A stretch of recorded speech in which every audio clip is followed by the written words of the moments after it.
This is TWiT. Hey, buddy, are you a geek? Are you a tech enthusiast? Then I would love to invite you to join a tech community like no other. You can gain exclusive access to our incomparable quality tech content for just $7 a month with Club TWiT.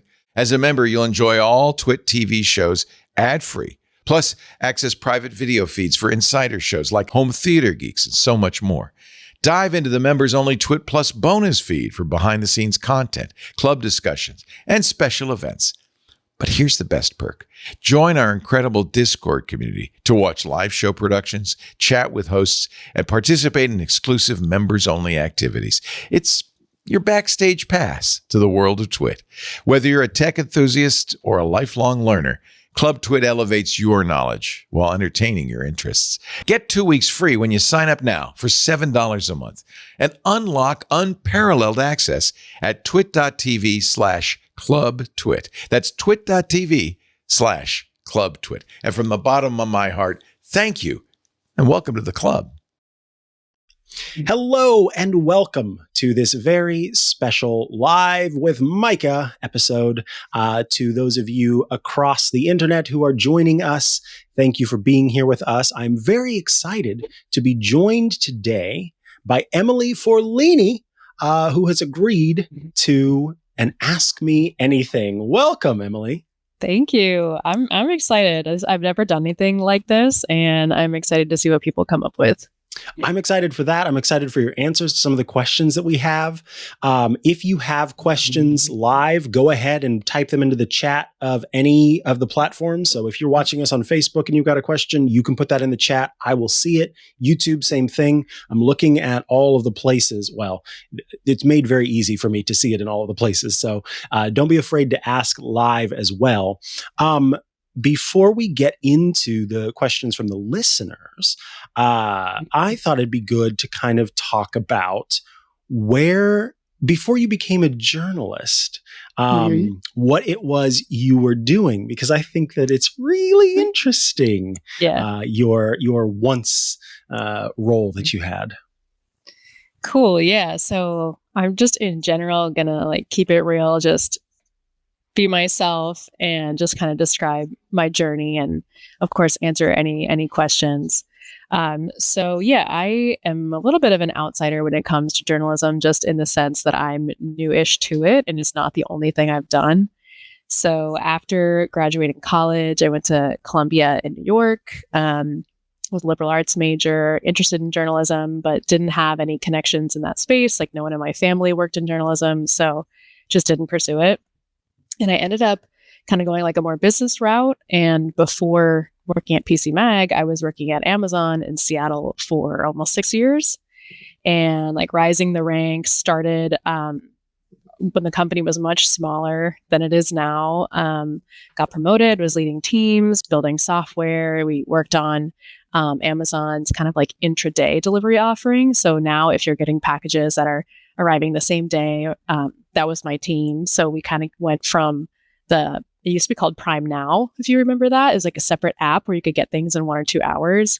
So we kind of grew that tech all the way through the Whole Foods acquisition, where, that was grocery. So that went through our team because you have to deliver, ice cream quickly or it'll melt kind of thing. So there were a lot of different applications, and Amazon's good at reusing the tech, all the way through what you see to today across Amazon, where it's just that super quick delivery. So that was the main team I was on. I was also on a couple other teams, Amazon Fashion, and also just the main Amazon.com retail.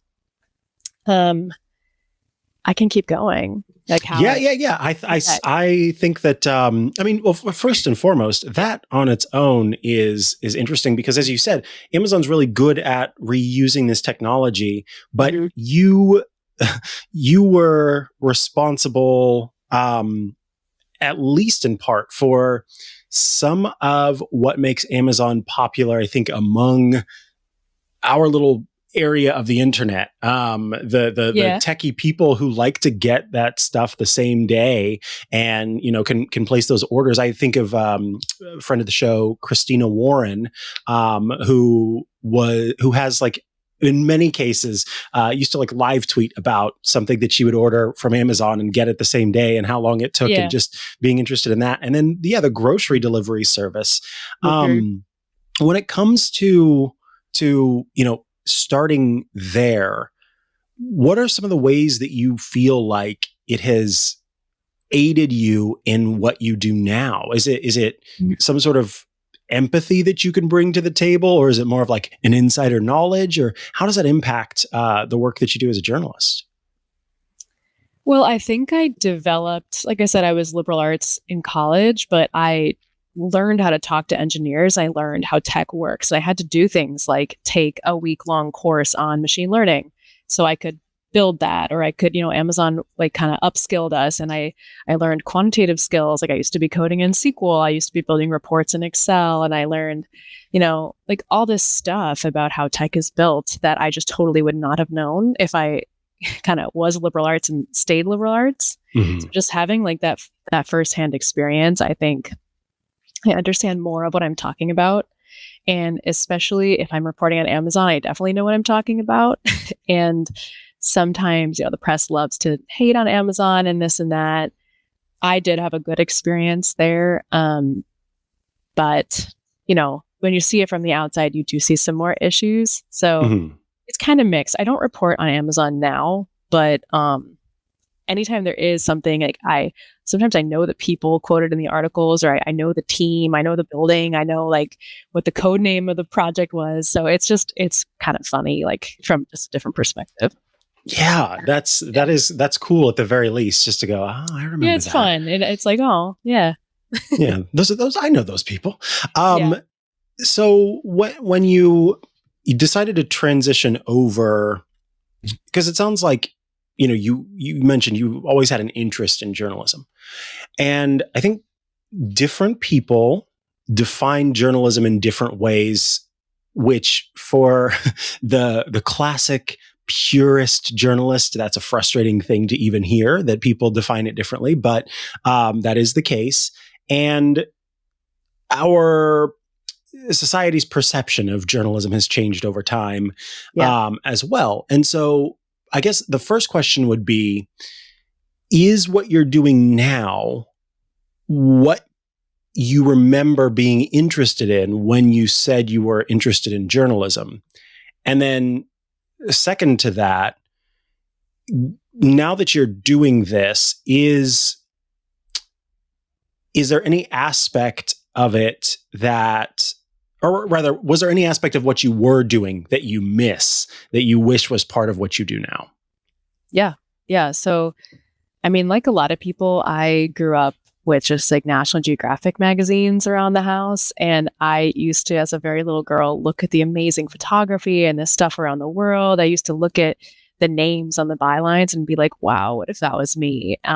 Just like that really grandiose, like traveling the world journalism, or even like reporting in combat zones and that really incredible stuff. Like, but that was when I was a little girl and I knew nothing about anything. So I don't know if that's really like what I thought, So I was pretty open when I came into journalism. I'm kind of career focused, and it's really important to me to develop my career and go somewhere with my career. So I left Amazon, I went into grad school and at Medill, which is Northwestern Journalism School. And by the second I got there, I was like, I need to be thinking 10 steps ahead. Journalism is a hard industry to get into. My best bet is tech, because I have a tech background. So I kind of wove my career story in a way that led me to tech journalism so I could get my foot in the door. So in a sense, this is very much of my own making. Just in response to the market and how tough it is to be a journalist these days, and like what I thought my best foot in the door was. So I absolutely am where I want to be in my modern adult mindset, maybe not exactly the little girl mindset. Well, that I think is really cool, that you do feel like you are, doing what you wanted, or what you want, rather, regardless of whether it was what you wanted as a kid, that this satisfies those parts of you that are looking for that. Now, let's go into some of the questions that have come from people, because they do have to do with what you do. And I thought this was an interesting question. I don't know how often you have the opportunity to do press conferences, but somebody asked, what is your wildest experience covering a tech company's press conference? Whether it's like bizarre or just you were blown away or whatever it happens to be, something that just kind of was wild. Got it. Yeah, I didn't look at any of these questions before, so we'll see what I got. I was like crazy in the sense where like someone dressed up in a like Sasquatch costume walks across the stage, like that kind of thing, or like did that happen? No. Oh. No, but people talk about like crazy CES stories and stuff. Yes. I was just reflecting today on last year's CES. So CES is that big tech conference in Vegas. It's every January. Last year there was a like exclusive roundtable with Honda. I read a lot about EVs, and it was like in this back room in some casino, and they had the head of Honda Global and they had the head of Honda America and a couple like really high up people. And then at the end, there was this woman who was translating what they were saying live from Japanese to English. So we had little microphones in our ears, like these journalists sitting around in a circle, a small group of us, like microphones in our ears, where as the head of Honda spoke, she said it in English and we heard it in English. Which got it. Was really amazing. And I complimented her at the end. I was like, that was incredible that you just did that. So that was like probably one of the coolest just cultural things that I encountered. It was like you were at, what is it called? The United Nations. You were at a UN totally conference cool. Or something. That's so cool. And like I asked a couple questions and she translated them into Japanese, and we did ask, hard questions about like the price of EVs and like what's Honda doing. And so some of them, they kind of stumbled and like they figured it out. But I mean, it was just like it was the real deal. And it was a lot of fun. That is pretty cool. Speaking of electronic vehicles, EVs. I don't know why I spelled it all out like that, but speaking of you said EVs, electronic. Yeah, I did say electronic, didn't I? Electronic vehicles. Speaking of electric vehicles, one of our members asked, "What do you currently drive?" And they want to know, are you driving an EV at the moment?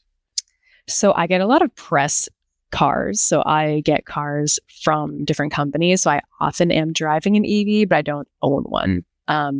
The reason being, I just moved from Chicago, where I lived in an apartment, and I didn't own a car at all, and I used public transit. And now I moved to New Jersey a couple months ago, and I'm using my parents' old Subaru. So that's what I got. Ah, what kind of Subaru? Forester, baby. Oh, nice. What company do you think, and now this might be, a tough one, I don't want your sources to be upset with you, but what company do you think is doing EV right? Kia. Okay. Why? Easy answer. I think their cars are just very highly rated, and the battery is very efficient, which I like. So like they focus on the mechanics and like the build of the car. And by efficient, I mean like you get more mileage out of your charge. So there's like metrics for that. And I respect that from a practical standpoint. Also, I think the Kia EV9 was a huge and important car for the EV industry. So that's the 3-row SUV that they came out with maybe last year. And, it was like 45,000 starting somewhere around there. And just the closest competitor is the Rivian R1S, which is like 80,000. So they just like totally undercut the Rivian with this incredible 3-row SUV that is super cool and like runs just as well. And I thought that was like the biggest launch, and it was just incredible they could do that. So they just have so many good EVs, like the affordable Niro, EV6, they have the EV9. They do things like on like the Kia Sportage, for example, comes in like gas, hybrid, plug-in hybrid, and EV. So they're just like offering a spectrum. I just think they're great. Nice. I guess then, is there a company that you have seen fumble the ball maybe. Yes. Yeah. Yes. What's a company that's really fumbled the ball? Maybe even was doing well and then suddenly was just like, oh no, what have you done? Okay, I have an answer to both. So like completely like fumbled the bag, like from the start, just is Stellantis. So their CEO actually stepped down this week or last week. I've been ranting about Stellantis like since I started reporting on EVs because they email me like all their EV activities, but to this day, they do not sell an EV in the US. Like they supposedly had one that was coming this fall, hasn't launched yet. It's the Wagoneer. I think it'll come, but like you can't buy a pure EV from Stellantis. So don't email me for 2 years about your EVs. Just like, absolutely not. They do make great plug-in hybrids. If anyone's, I'm not watching the Discord, but if anyone's out there, making that counterpoint, they sell the most plug-in hybrids and those are super cool, but they just actively like have no EVs. They do make investments in battery tech and this and that, but they totally miss the moment. So that's my answer for that. But fumbled in terms of they were doing well and now they're not would be Ford. So Ford was very impressive to me how they like in 2002 went straight for like electrifying the Lightning, their best, or the F-150, like their best selling truck. They were just like, we're electrifying it. And I was like, whoa. And then they did the same with even the Mustang, it was like this iconic car known for revving its engine. They were like, we're electrifying it with no engine. And it was so bold and cool. Since then, they haven't put out another EV and they've just scaled back all their EV plans and not even replaced it with like serious hybrid or plug-in hybrid or the new EREV tech. So in general, they were like really interested in it when it was cool. And now that it seems kind of political and controversial, they're just like not interested. And I think that's very lame. That is, because I, a former colleague of mine had the F-150, the electric one. Great car. And it was a pretty cool device. Exactly. And I've written about this multiple times. So if anyone from Ford finds this, they should absolutely not be surprised. So there, you're like, look, I've said it. I've already said it. I put it out there. No, this is, and I stand by it 100%. I'll go to the death on that with standing Ford. on business. So somebody is asking, Crystal Ball, what are your thoughts on where Tesla might end up in the next few years, continuing to grow, or if they are, going the way of the dodo, or something in between? How's Tesla doing in your thought? It's been a weird year for Tesla. So like the first couple earnings were not good for the first time. Like they were down year over year. There's some caveats as to why. Like they had a lot of sales in early 2023. And so early 2024 was looking bad and stuff. But very weird moment for them because they just launched the Cybertruck, which is a niche collector kind of cool car, but it's not cool. Sorry. I think it's cool. It's bold. I like bold. They tried to do a thing. I can respect it. Okay, that's fair. They of course don't like to look at it, but I'll it's look cool. away. Yeah. Or I'll love to hate on it, like whatever. But they don't have plans for any other passenger cars. Like they just don't. So what now? I mean, we're all kind of getting sick of the Model 3 and the Model Y design. They've just been around. They've refreshed the interior. And they killed plans for the $25,000 car. So they're not some kind of geniuses where they're able to do the $25,000 car, but GM and Honda, who also tried to do it, couldn't, and Ford's trying to do it. It's not like Tesla is unique in that they can do it. They still can't do it. So they don't have anything coming. So it's like, that's kind of how you keep a business going. You launch things, right?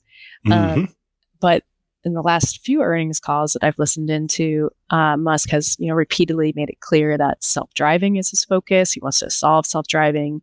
If you look on their jobs page, all the openings are in the AI section for like self-driving and the Tesla human robot.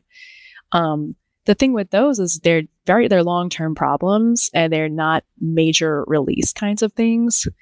So I'm just a big question mark for me over Tesla.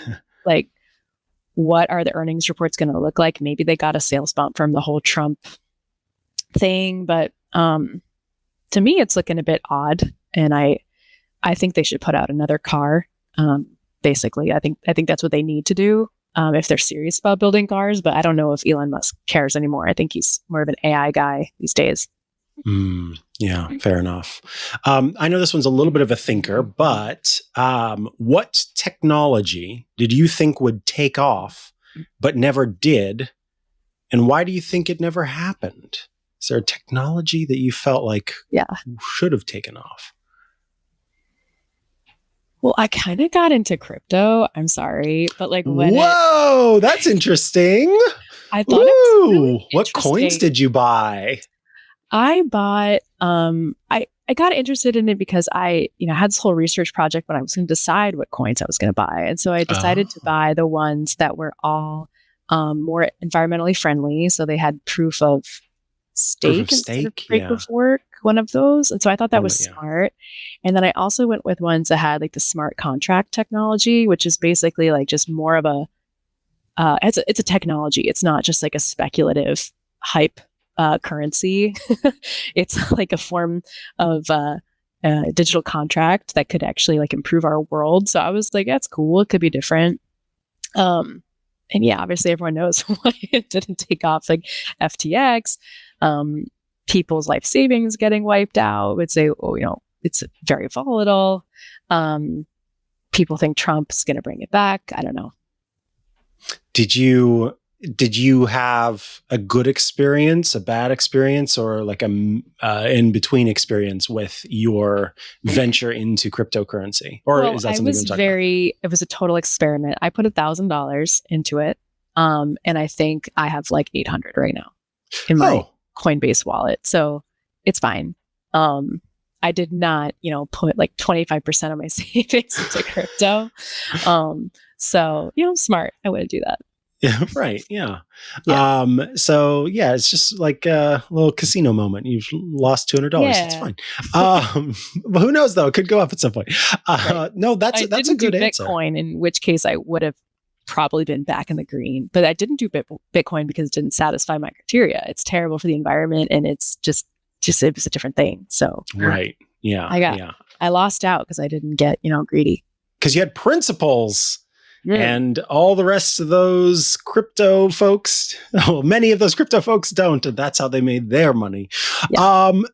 Anyway, so here's an interesting thing. Instead of talking about a company, who was or is your favorite tech personality to cover? A CEO or whoever it happens to be, but the personality that you liked to cover, and why? Or enjoyed covering, whether that means because you love to hate on them or you love to reveal their secrets or whatever it happened to be. I know, it's like there's so many. A lot of tech reporting these days just seems to be following these egotistical billionaires. And so sometimes it's like, oh my God, another article about Elon Musk or Sam Altman. And so at the end of the year here, I'm a little sick of it. Fair enough. Who do I like? I enjoyed covering Anthropic a little bit this year in the AI space, just because they were a bit different. Like they issued a very substantive letter. I published a substantive letter on that California AI safety bill. I don't know if you remember that, but it was like a bill coming out of California that would require more training for AI systems and more transparency. And do more testing and just general societal protections. And whereas Elon Musk issued a tweet that said I supported it, Anthropic issued like a 10-page like written, thoughtful explanation. And I was like, that's cool. Like, someone actually thinking through an issue. So they could be one to watch. Yeah, absolutely. All right, here's a fun one. Do you have a favorite beverage? What do you mean? Favorite beverage? So do you like? If you so you go into you were thirsty, and you go into a convenience store. Yeah. What are you going for in the convenience store? Are you going for a cup of coffee at the horrible convenience store coffee? Are you going for vitamin water, a sparkling water beverage? What's your go-to beverage? Probably like a mango sparkling water. Oh, like mango. Okay. I I don't know if, so like when I was growing up, I don't know if your family was like this. We were just like a tap water only family. Wow. Like, Not even you like know, Kool-Aid or anything?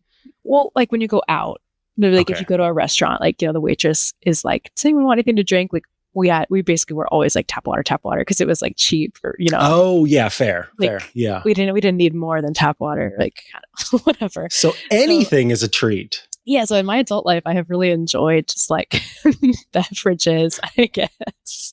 I've enjoyed like, getting something at the grocery store, like vitamin water, whatever, which like we wouldn't do on like road trips growing up, or like, just getting a Diet Coke or like any $6 coffee. I used to live in Seattle, like becoming a coffee snob and like not feeling bad about it. So yeah, I enjoy all kinds of beverages. Nice. Do you you said coffee snob. Do you brew your own coffee or do you always go somewhere to get it? And if you do brew it, tell us about your brewing method. Yeah, so I was like a total coffee snob in Seattle in the sense that I did French press at home and like also had an espresso machine, and then also would go out to really great places. And then I moved to Chicago, which is like really not a lot of good coffee in Chicago. And there's just Really? not a lot of good coffee shops. Like most neighborhoods don't have a truly great, cozy coffee shop in the way that Seattle does. And I felt like, I don't know, I had to really reset and I just drink a lot of bad coffee in Chicago. And now I'm kind of back somewhere in the middle where I do, like have espresso at home and like a coffee machine. I'm kind of like in between now. I'm not like a total snob, but I'm not drinking like gas station coffee. I'm just kind of normal. Everything's reset. Yeah, nice. Why do you think, I'm trying to parse this as we're talking, why do you think that over the last 20 to 30 years, tech has morphed from something more functional and geeky to something more tribal and politicky? That is what do we call that? Yeah. It's an interesting question, but I also think that it's a bit of a leading question.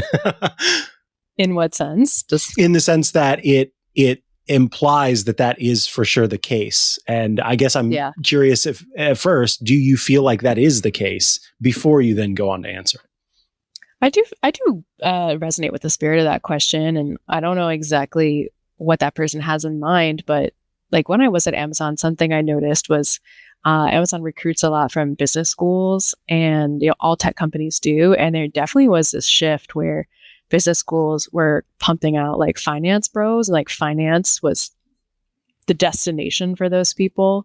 And then tech became the destination. So I think that tech, and I started to see like there's just a lot of people at Amazon from business schools who were talking about this shift and how like, oh, all the money is in tech now. And so it's kind of became like the new finance in some ways. So it really became mainstream in that way. And I think a lot of it has to do with the money and with people who, want to have a large influence. And so I think it just kind of moved from that nerdy fringe into just very much the mainstream and aspirational for all kinds of people. So I think it's more of a traditional business culture these days. That was a very good answer. Thank you. That a very thoughtful and reasoned answer. Here's an interesting one. Is VR/AR a fad, or do you think it will amount to something beyond the time that it's in right now in 5 to 10 years? It's not looking great. It's the Apple Vision Pro is a big setback, I think, because it is such a cool product and it's really brought something to market. But at that price of, what was it, $2,000, $3,000? So 4, much money. I think it's like $3,000. Yeah, $3,500 or something. It just, people aren't willing to pay for it. I do think there's promise maybe in the glasses, like Meta's Ray-Ban glasses and the other smart glasses. Like I think those are actually selling. So I guess people, don't want to walk around looking like idiots with a huge thing on their face, like shocker. It seems like more pared down versions are doing a bit better. They're not, taking things by a storm, but there's a glimmer of fire there, But I definitely feel like the Vision Pro was a setback that cast some doubt for me. Yeah, I'm with you on that. I think it's. I think there's more life in AR than there is in VR, and particularly in the lightweight kind of stuff. Right. And until they nail that, I don't really see people wanting to strap something onto their face that completely pulls them out of where they are. Yeah. And you know what? I don't care. I'm not interested in it. Like at the time, it was, something I could be reporting on. I was like, I don't care, Fair enough. And so I look at things like, the sales data for the Meta glasses, and I could say someone else cares. I don't. So it's hard if this is, you're asking me personally, and I don't know when I know wants those things. Even at PC Mag, some people use them, but it's not like widely accepted that that's like the super cool new thing. It's just very much if whatever floats your boat kind of thing. Yeah. Okay, so that's interesting because you mentioned you not like that being something that you're not really interested in. I am curious, would you consider yourself a gamer at all, first and foremost? No. And okay. Have you played any games at any time recently, either console games or PC games or mobile games? And lastly, I guess I would ask, is there anything that has ever kind of caught your attention over time that you thought that could maybe be a game that I would play? Yeah. So like my gaming history, I have two older brothers, and we used to play a lot of games growing up. And I, at a time in middle school, was playing Warcraft 3 online. Oh, wow. And, had a in middle school. Wow. Yeah. And going online and playing like Defense of the Ancients and like all that. I was really into it. the Harry Potter game. So I used to be like, kind of a gamer. And me and all my siblings were so into it. We had 2-hour shifts, and we would just like back to back be gaming. Wow. Yeah. So we all went to good colleges, so it worked out. But, 2 hours was a long time. Yeah, Zelda, other kinds of not computer games like console games. And then I just lost interest in it in high school, college, and beyond. I did have fun at a VR gaming arcade recently, but I would love to have a game that I like, but it's just my attention's kind of elsewhere. Yeah. I feel that for sure. I see other people get a lot of joy out of it, and I wish that nice. I did. I probably would. I just, if anyone has suggestions for me, I'm open to it. Yeah, my husband just bought a PS5. I'm like all set up. So you're there. You're just not there. Yes. Maybe Baldur's Gate would be the one for you to play then if you played World of Warcraft before. Yeah, it was out when I was playing World of Warcraft. Baldur's Gate was also in my house. Oh, right. I guess probably just first. Too like young and stupid to like wrap my mind around it or something. Are there skills that you have that people might be surprised? By that I mean, you are really good at archery or something? They'd be like, "Oh, you're a journalist. It's interesting that you can shoot an arrow into the middle of a target." Well, I have done that. Nice. I can play guitar. I've been. Oh, really? Yes, That's cool. Take lessons as well, so it's like a hobby I do on the side. I'm a good camper. I know how to set up a tent, make a fire. I know what to bring on a hike. I know what to pack on a camping trip. I can cook you a meal. So I grew up very outdoorsy. So I'm an experienced outdoors woman, backpacking, fishing, all that. One fun fact about me is I started a small business when I lived in Seattle. It was like a hand soap business. So I would make soap in my kitchen, and I had a whole branding thing, and I sold online in 2 grocery stores. So no way, you made it to the grocery stores? That's awesome. So I guess I have some entrepreneurial skills that I hope I try to bring that to my journalism too. It's a very self-directed thing. What kind of scents did you have for your soaps? Like there was grapefruit, sandalwood, pine. Ooh, I love a pine and a cedar. Oh, Yeah, it was good. It was the good stuff. Wow, that's really cool. How did you? Were you washing your hands one day with soft soap and you thought, no, the world needs better soap? How did you even? It was so odd. Like it just came to me. I had never made soap or heard of anyone making soap. So I don't know if you believe in like a higher power or something, but I was like just sitting on the bed one day and I was just like, I want to try that. I want to like make that as a hobby. So I bought a book on Amazon and I was like, wait, this is awesome. And I just went way too far with it. Like launched a business and I became obsessed with testing the different formulas. I did things like I went to the local farmer's market and, like in Fight Club, they make soap out of fat. Yeah. I got from a butcher, like a local farm, I got their like excess fat from their cows and like rendered it into tallow and like made soap with it. And I was like negotiating deals with them to like use them as a supplier. I ended up making vegan soap, but I like just had a lot of fun with it. And I just thought it was super cool. What made you decide to do vegan instead of the tallow version? Was it the market aspect of it, or? Yeah, I think I kind of went back and forth on just food system thoughts, like in a sense, not meat and the cattle industry. There's a lot of issues with it environmentally, animal rights. So it's like kind of not wading into that and just not using animal products was nice. But then in the sense, the other version that I argued where you're working with a small local butcher to kind of like help their profits is not. That's more of like kind of a circular, like use the whole animal vibe. So I just didn't tease that out like quite a bit. And then I also, I didn't really want to be like boiling fat on my porch. Fair.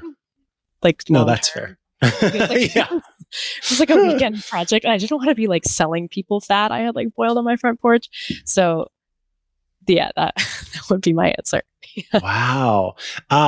So where's the like farthest that you sold this? Did you ever have to ship outside of the US?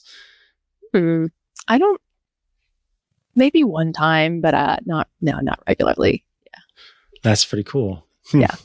Somebody's going to find it. They're going to be like, yeah, here's the soap. This is getting wacky. I don't know if people signed up for this, but I signed up for this. This is the kind of stuff that makes AMAs so fun, I think, is digging into the stuff that would surprise you, or the stuff that like gives you a rounded picture of a person. Let's talk about pets. Do you currently have a pet? Are you a pet person?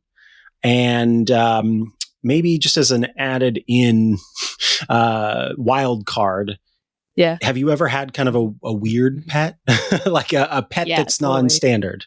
Yeah, I actually just adopted my first pet, which is a cat. Just rescued a cat like 2 months ago. So his name is Charlie. He's like a 3.5-year-old, mostly white with some black and gray cat. So he's pretty cool. We're having a lot of fun with him. And we had kind of like a zoo growing up. Like my brother had ferrets. I had. Oh wow! Yeah, they smell, and it was, unfortunate. And I had a rat. Like yes. Sorry, I'm a huge. Yes, I love rats. Are really good pets, and people should have rats. And people are weird about rats, and so they don't realize what great pets they are. I'm a rat advocate for sure. Wow. Okay. Well, my rat was kind of weird. Like it did you have? There is a tumor under its arm, and it was kind of like it was weird, the whole thing. But I guess I was interested, and I got it. So I like your support. That's yeah, I really think they can make great pets. That is one of their big things, though, that can lead to some real heartache early on. So another wacky story, pet wise. So I grew up in Minnesota, and there's a lot of lakes there. And so one day, me and my friend, when I was really young, we're like digging in the sand, and we came across these like turtle eggs, and we brought them home. And there used to be a pond in my backyard, just like a natural kind of wetland. Mhm. And we buried the eggs near the pond, and one of them hatched and became my pet. What? And his name was Norbert after the dragon in Harry Potter. And he was a snapping turtle. So we had this like little baby snapping turtle, and he came with us in the car when we moved from Minnesota to New Jersey. No way. He was like sloshing around in the back seat and like in the water in the tank. And then when we got to New Jersey, my dad and I dug like a fish pond in the backyard, like created a fish pond, and like made a home for him. So that's amazing. Yeah. That is so cool. So yeah, you've had lots of pets. I didn't realize that. I remember talking to you briefly about you at the time, I think not having one. And so I didn't know about the kind of history for you there. Yep. So there was, now I'm forgetting what the next question I was going to ask you was. Sorry, all my crazy answers are your mind's going blank. No, I'm just like boop, boop, boop, boop, boop. So when it came to you having, or now you said you've got a cat. Yeah. Have you always been like a cat person, so to speak, or no? This is. No, yeah. Just like I've always been very pro dog, very pro big dog. But you know, it's just I'm focusing on other things right now, and a big dog is a lot of energy. So we did grow up with a cat. He was very unfriendly. He was very unfriendly, and he would also like kill animals and like drag them through our house, and like, one of those. Then like attack me. Like it was just not cute. So I was like never into cats. But I ended up fostering some cats when we were in Chicago as it's like a project, and they were a lot of fun. So when we just recently moved, we were like, oh, let's get a cat. So it's cool. They're so easy. And I did get some tech. Like I got a automatic litter box and an automatic feeder and like a gravity water dispenser, and it's like the easiest thing ever. And you have this adorable cat. That's quite nice. What is the sort of, I guess, well, no, I think you've kind of talked about the bizarre experiences that you've had with pets. But somebody asked specifically, has becoming a cat parent surprised you in any way? Sounds like just being a cat person in the first place. Yeah, being a cat person surprised me. No, I don't.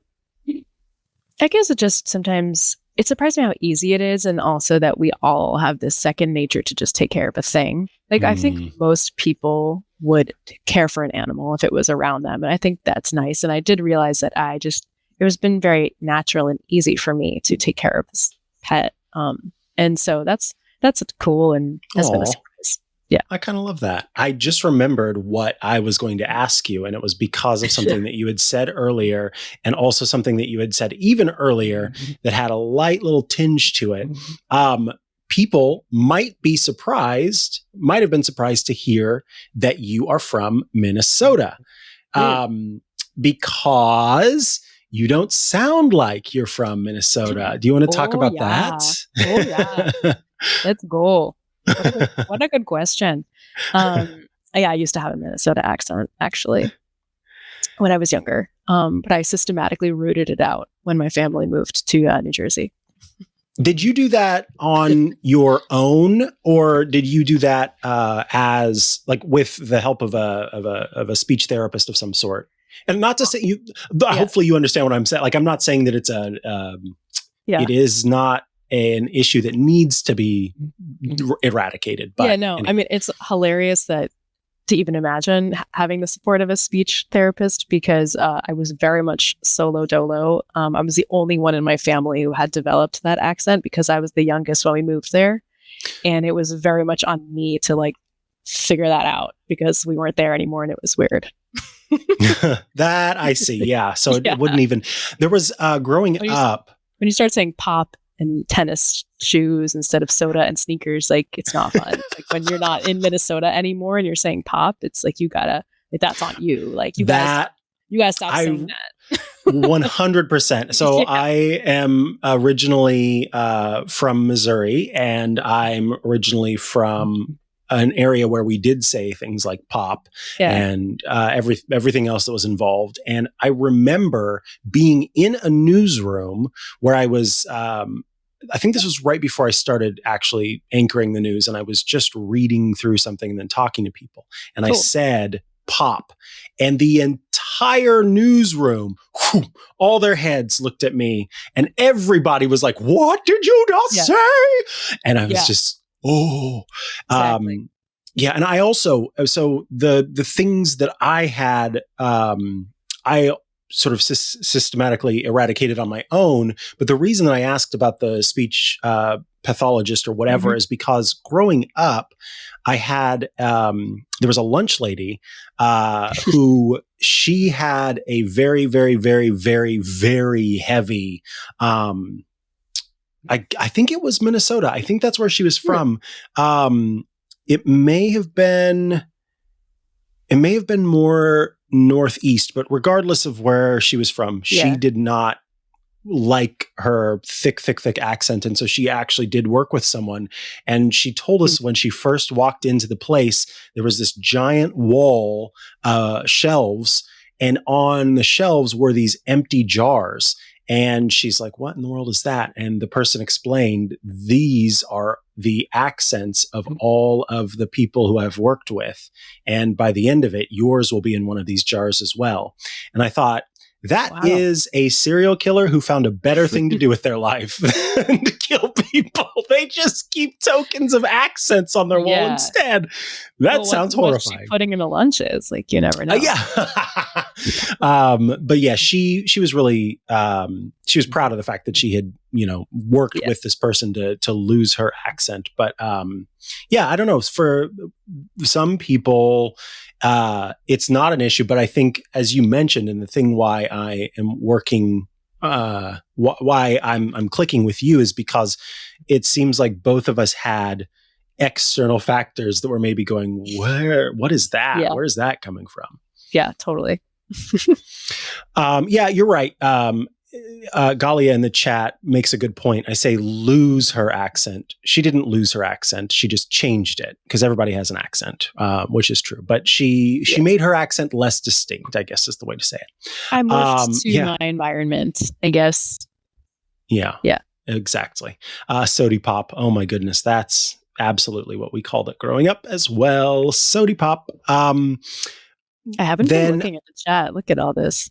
Yeah, there's a lot happening. This is cool. I will be in absolute trouble if I do not ask this next question, because not only has Leo been asking me to, Leo's been asking me to ask you this question, but also everyone in the chat has been reminding me that Leo has asked me to ask you this question. What is it? I'm supposed to ask you about the family farm.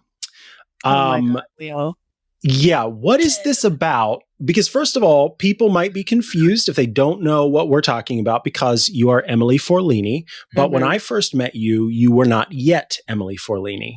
So maybe we start there, and then you can, I literally have no context other than Leo said, please ask her about the family farm. All right, let's do it. Okay, so I got married recently. I changed my name. I made my former last name my middle name. So I still have that name, which is Dry Belvis, which is a difficult to comprehend name, but it's kind of historical. My family came to the US in 1732. All the genealogy is very well chronicled. And basically there's just a series of farms in Pennsylvania that go back to those roots.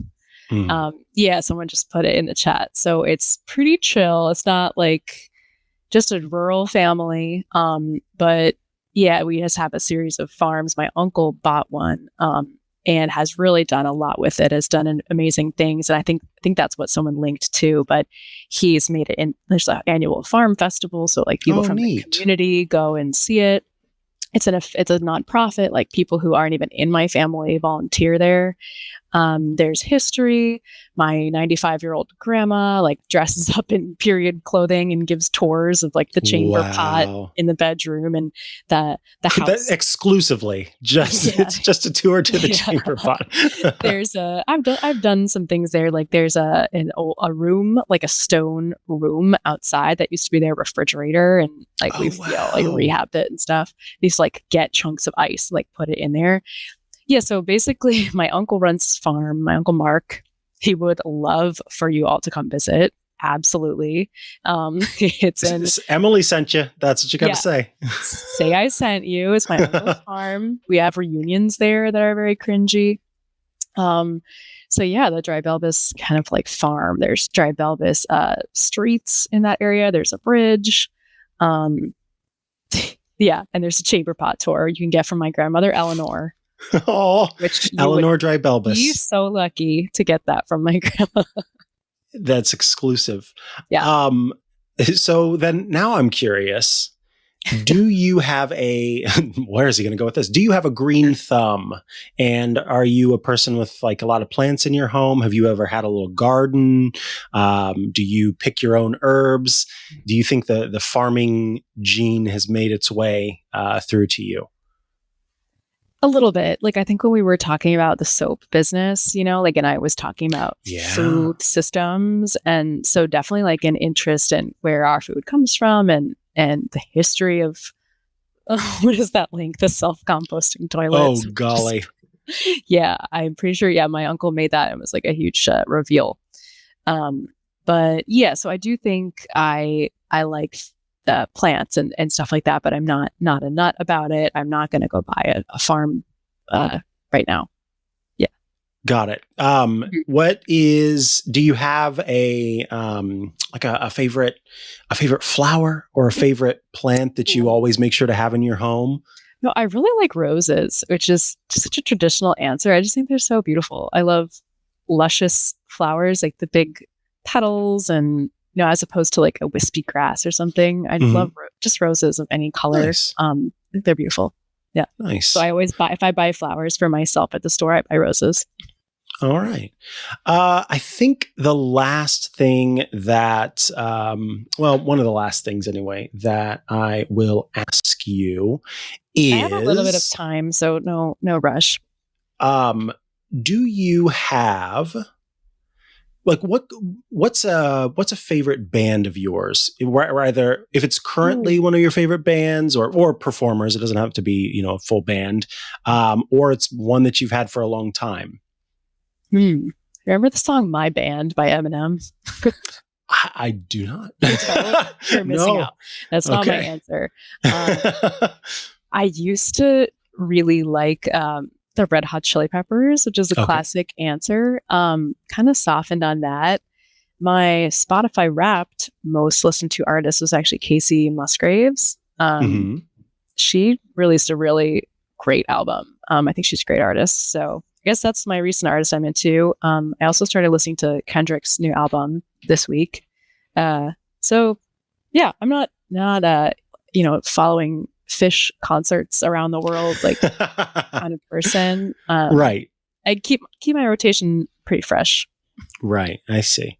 Somebody asked, have you ever milked a cow because of the farming thing? No. And my dad used to volunteer at a organic farm. And I thought the cow room was gross. Like it smelled. There were, like just that old milk on the walls vibe. There's flies. Like I actually think I kind of don't want to be involved with that. Yeah, maybe avoid that entirely. Avoid that. Yeah. Here's another question: coffee, black, or do you add something to it? And if so, what is it that you add to it? Dairy or something else? When I go out, I usually get black. At home, I usually put just a little bit of 2% milk. Nice. And then another kind of related to the holidays that are upon us, is there a dish that you're known for making or bringing to the table? And maybe it's just like, when you have a potluck with friends, this is the Emily dish. Got it.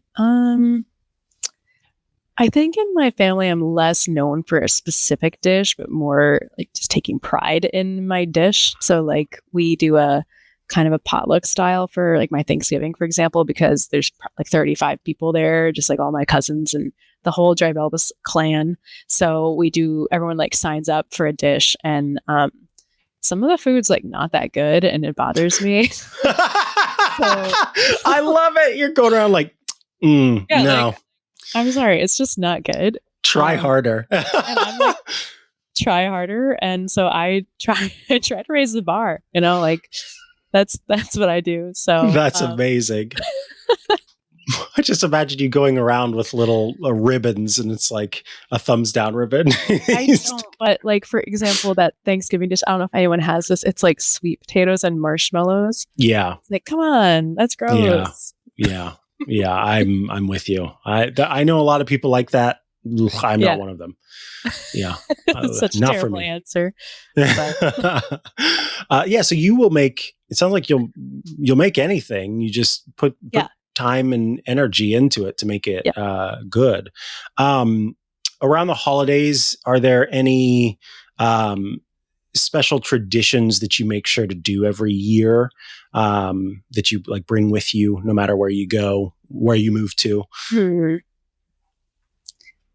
Let's see. I mean, I just always definitely do the holidays. Like some people are kind of, like, oh, why are, we should move, Thanksgiving to March or something, or, like, I'm not necessarily like rethinking the wheel. Like I just do it as is, and I'm always going to do it that way. And I guess I'm just going to keep the tradition. I don't have a specific extra thing.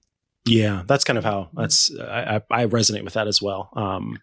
We growing up, lots of different fun little traditions and stuff that we did, but being away from everyone, now it's just about maintaining the consistency. Seems to be we had a good tradition. Speaking of farm tradition growing up, is we would like shoot clay pigeons over the field. Really? After, so you were Annie, get your gun out there. Yeah, so I've shot a gun, and we used to do that. And we haven't done it in a while, but I think we should bring it back.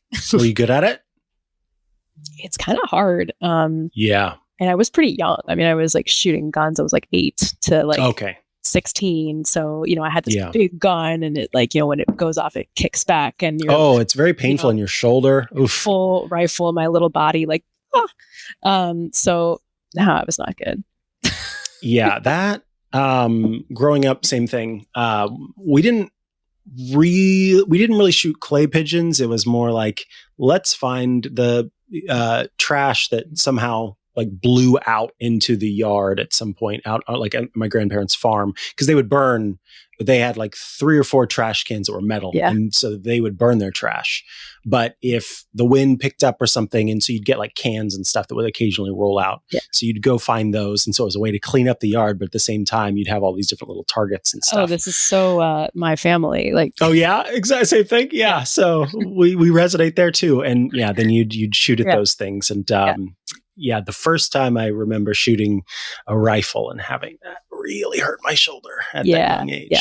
That's better because it's not moving. With the clay pigeons, it's very difficult. You're like, I can't imagine. They're far away, moving fast and sinking fast, and you're just like, I gotta get that thing before it hits the ground, and I look like a fool. Quick. But also, I'm full of like stuffing and mashed potatoes and turkey. And I might throw up. Yeah, exactly. Yeah, not fun.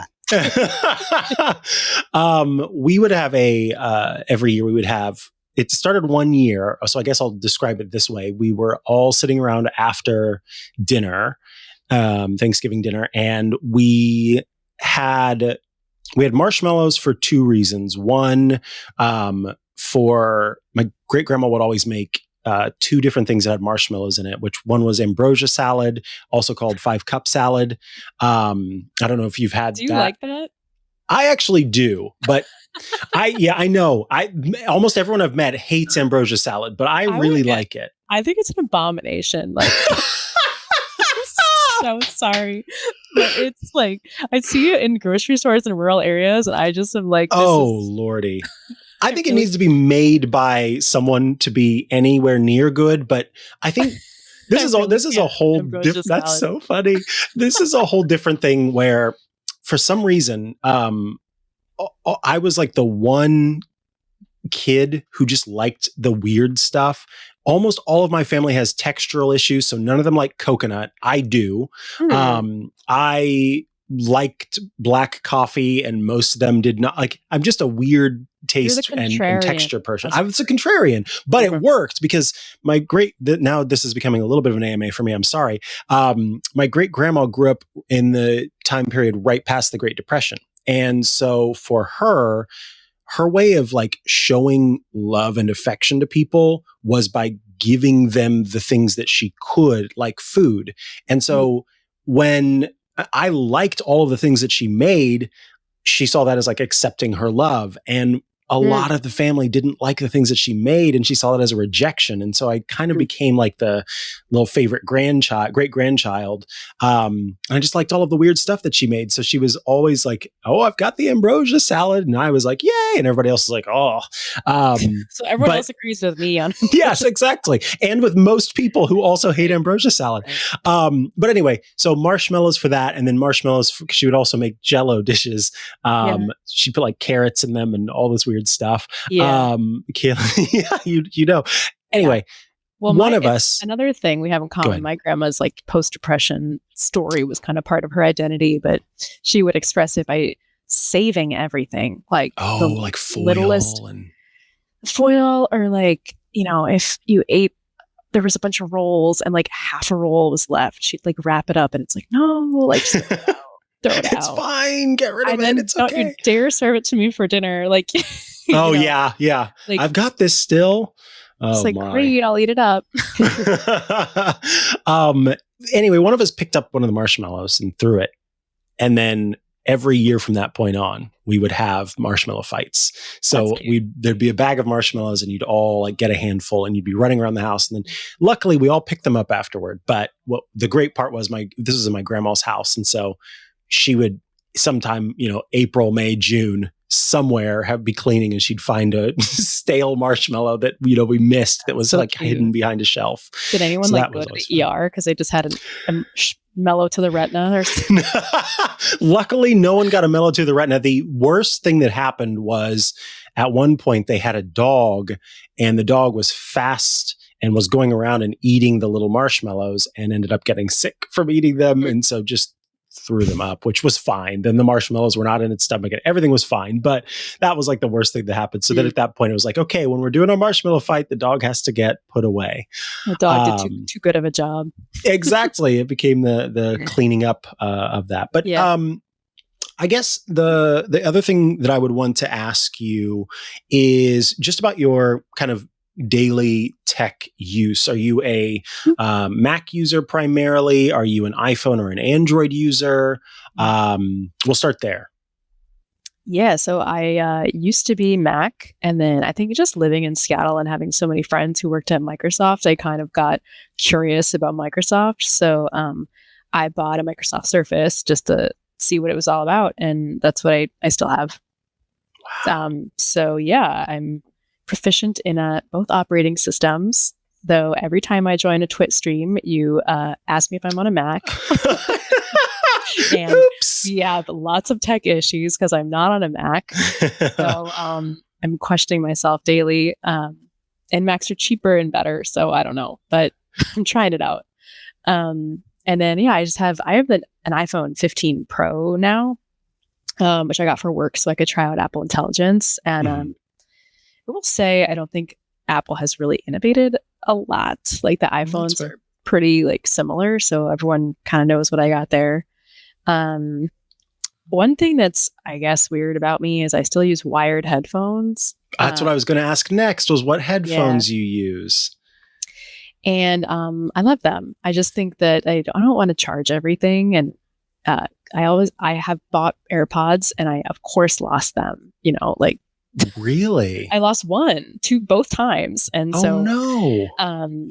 just keep it easy. Don't reinvent the wheel. I just got my wired headphones, and so you've got a little dongle for your phone?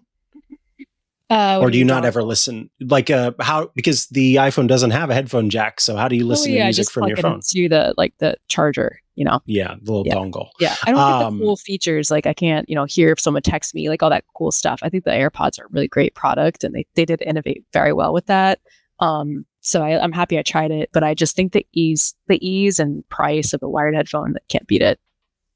It's interesting. You contain multitudes, because there's like a substantial part of what you've told us that suggests that you will make changes if changes need to be made, or if they seem of interest to you. But then there's also the part of you that's sort of holding on to what just works and not, worrying about making a change if it doesn't. And I like that we're getting to see both sides of that. Is there a tablet in your life? Do you have any touch screen? Or I guess an iPhone is. So yeah, do you use a tablet at all? I used to. I have an iPad, and it's collecting dust. I haven't used it in a while. Yeah. But what a first world problem for me to say this, but I struggle to find a regular use case for my iPad for sure. Yeah. It's I'm good without it. Do you prefer having the Surface laptop in the sense that it is portable, or do you prefer to like sit down at a station that has, your computer there rooted in the spot? Definitely portable. I did help a friend build a PC once, and that was a fun experience, but I just can't really truly go back to like a full desktop. It's just like my brain can't. I got to be mobile. I can't imagine. Can't imagine that. Yeah. You're like, no, you can tether my headphones, but you can't tether my machine. You can tether my headphones, but you can't tether me. All right, then let's see what else in the tech space. Do you have any smart home stuff in your home, or do you keep it pretty classic? Well, a Ring, and I have all that cat crap I talked about. Oh yeah, the cat stuff. Yeah.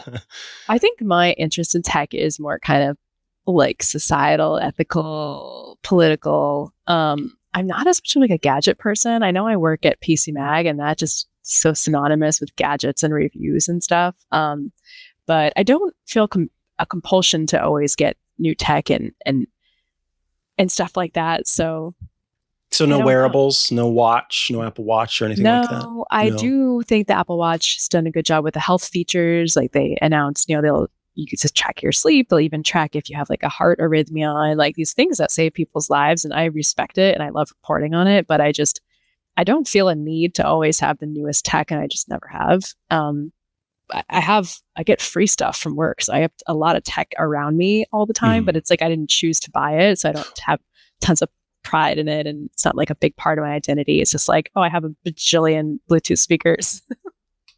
Do you have any hobbies that you regularly, hobby? Yeah, I be hobbying. I mean, the guitar. Yes, that's right, guitar. Let's see, like travel. I always like to abroad or domestic, equally good. And yeah, I mean, I actually have been going to a yoga studio. So yeah, working out, being active, just that kind of stuff. Cooking, reading. So quite a few. Yeah. Hanging out on TWiT. What book is on the table right now?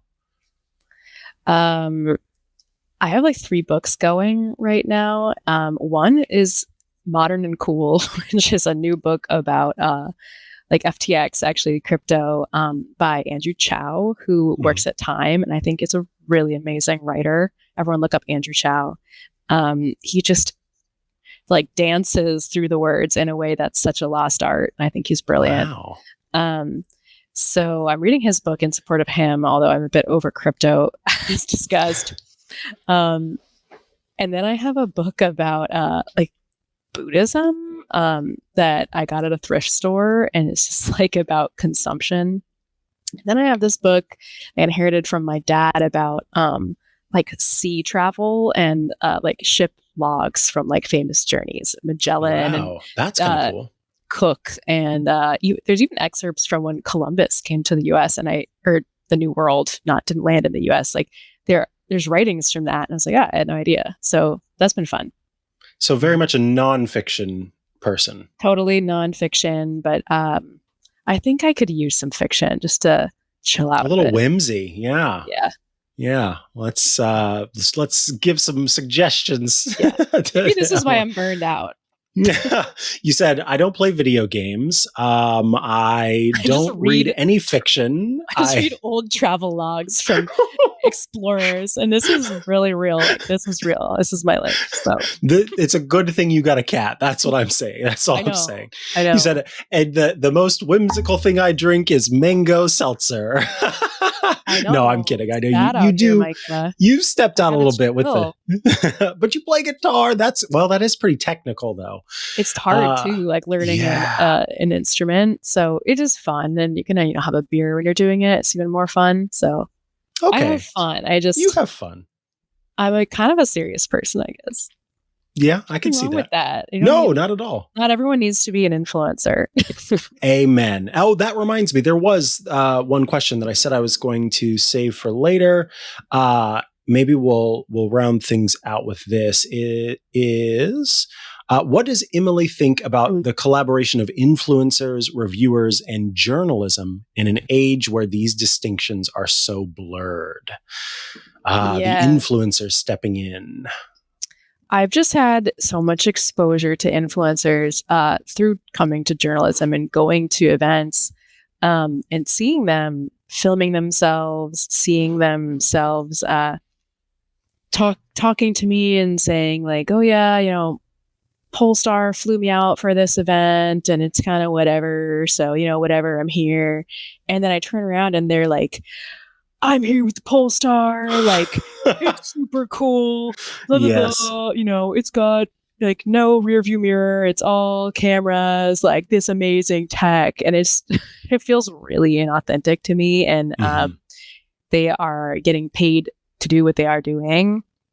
And so I am frustrated with that.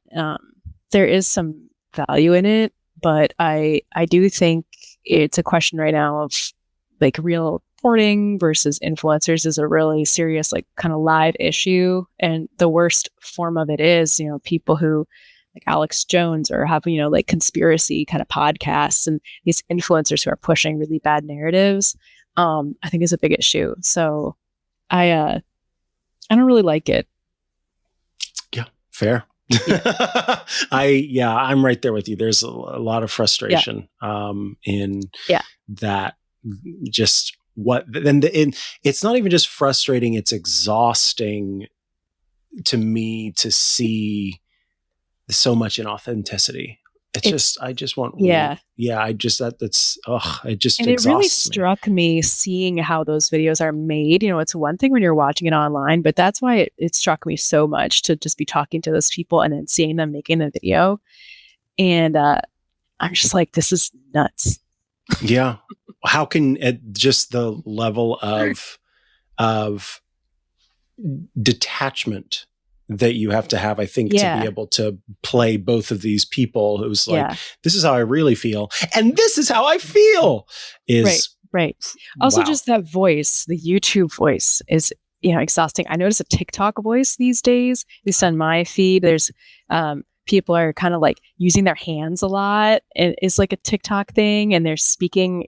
There's like these tones that accompany each platform that the influencer absorbs and kind of makes their personality, and they get paid to become that person. And it's just such a bizarre thing that has no end in sight. Mm-hmm. That's true. Here's a not so serious question, although it could lead to serious reaction.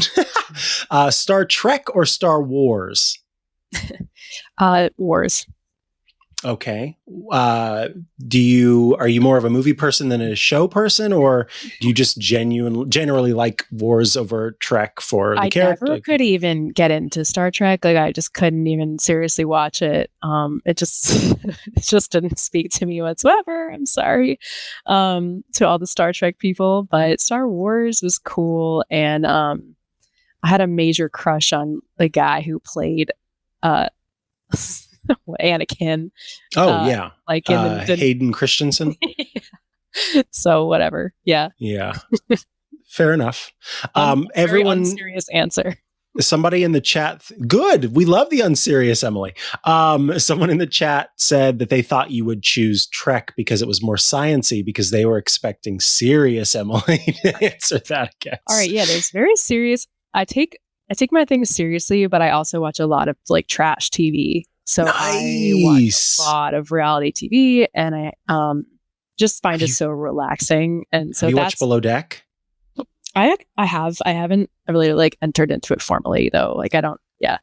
What are your go-tos there?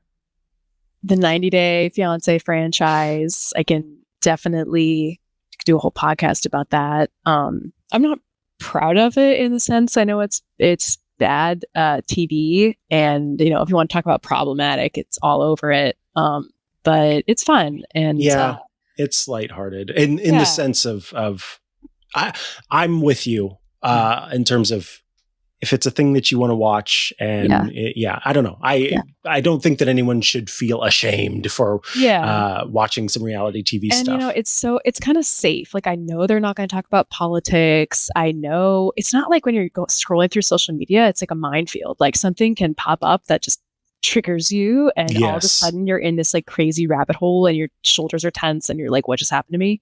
Yeah. And when you're watching reality TV, it's like a safe zone. Like they've just sanitized it from anything I do at work or anything I am worried about, and so I can turn it on and just have dinner, and like I'm comfortable. Nice. Do you prefer to make meals or order meals? Definitely make. Yeah. Is that what you regularly do, or is that just what you prefer? Yeah. Regularly make to the point where I got to start making like more in bulk, so I don't cook all the time. Ah, okay. Yeah. Do you have a favorite meal that you make? I know we talked earlier about like a dish that's yours, but this is a little bit different in the sense that you look forward to, I'm going to be making this, and this is one of my favorites to make. I make like this quinoa salad. I think it's a really solid dish. It's kind of like Mediterranean. Just has like all the like feta and parsley and quinoa and tomatoes, and I kind of like that kind of like healthy mixture thing. Yeah. And the quinoa has protein, and like I think that's just a solid like any meal. I like making that, having that in the fridge. Do you prefer then?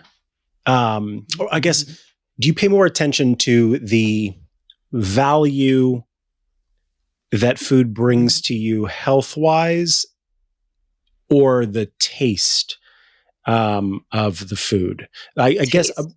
Oh, really? Okay. See, because I'm a very practical food person most of the time, and then I will occasionally do experiential things. Yeah. But most of the time, I'm like, it has the 3 or 4 things that I know I need. Let's just because I resent the fact that I must eat to stay alive. I know that's goofy, but I just wish that was not a requirement, because literally this is where I start thinking about it. Every day for the rest of my life, I'm going to have to make sure that I'm fed, or, most days for the rest of my life, I'm gonna have to make sure that I'm fed. Right. And that kind of is like, ugh. So, but people think that means that I don't like food, and that's not the case. I don't like that I have to eat. I don't mind eating, and I quite enjoy, especially, like I said, weird foods, things that are unique. So I was curious about that. But you're definitely you would choose, if you had a plate that was oatmeal, but the oatmeal provided everything that you needed for a day, and then next to it was like a pasta carbonara dish, you would choose the carbonara. Would.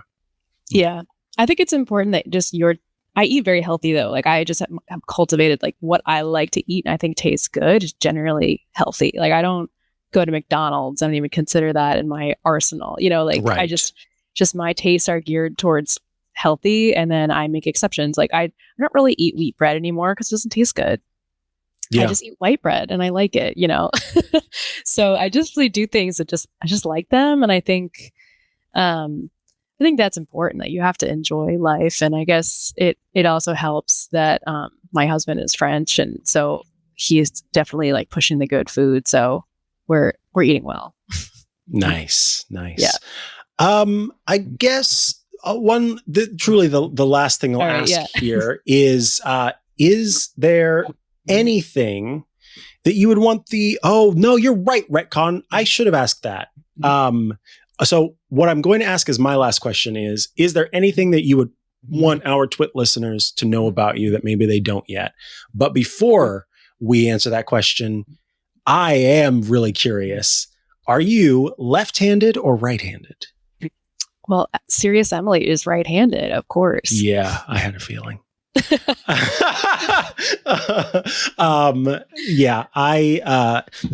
There's only been one person that I've met personally who told me they were right-handed, and I said, no, that's wrong. That's got it. Like, you should be left-handed. I'm left-handed, and it's interesting. Leo is left-handed. Lisa is left-handed, and there are quite a few other people who work at TWiT who are also left-handed. We all found each other somehow, but yeah, there's only been one person I've met in life who, when they told me they were right-handed, I said, no, that's not right. Anyway, so yes, the last question is anything that you would want the TWiT listeners to know about you that they do not know yet. Let's see. I think you guys know me better than most people at this point. I can't believe how many personal stories I told. Like, those are really great. Those are really some of my greatest hits. So thank you so We're much honored for listening. I can't even believe anyone would listen to that, really. 326 people heard your personal stories. That is so cool. Thank you all so much. What is even left? I mean, I would just really appreciate if people read my work and follow me and kind of keep it going. I don't want it to just end here. And I think that would be the best outcome for me. Yeah. Nice. Mm-hmm. All right. Well, speaking of that, where should they go to find your work? What are the social media platforms or sites or whatever? Well, you can just always pull up PC Mag and look at my name and just read it that way. If you want to follow, it's just my name, Emily Forlini, on TikTok, Blue Sky, and Twitter, or even LinkedIn, just whatever you like. Nice. Very easy to find. Very indeed. All righty. Well, Emily, I want to thank you so much for taking the time to be here today to share little parts of your life story with us, and little habits and great moments with pets and everything in between. This has been an absolute joy. The embarrassment is sinking in. I'm like, oh my God. And I just, you'll be able to go have a beer and play the guitar, and everything will be fine. I'm meeting a friend for a drink after this, so I'm in good hands. Don't worry about it. Awesome. Good. Thank you, right Micah. hands. Good questions. Thank you, everybody. Yeah. All right. Have a good one. And all of you out there, thank you for tuning in. To those of you who will be listening to the recording afterward as members of Club TWiT, thank you for being members of Club TWiT. We will see you again soon. There it is. There's a button. End stream. I know what I'm doing. Bye, everybody. Bye.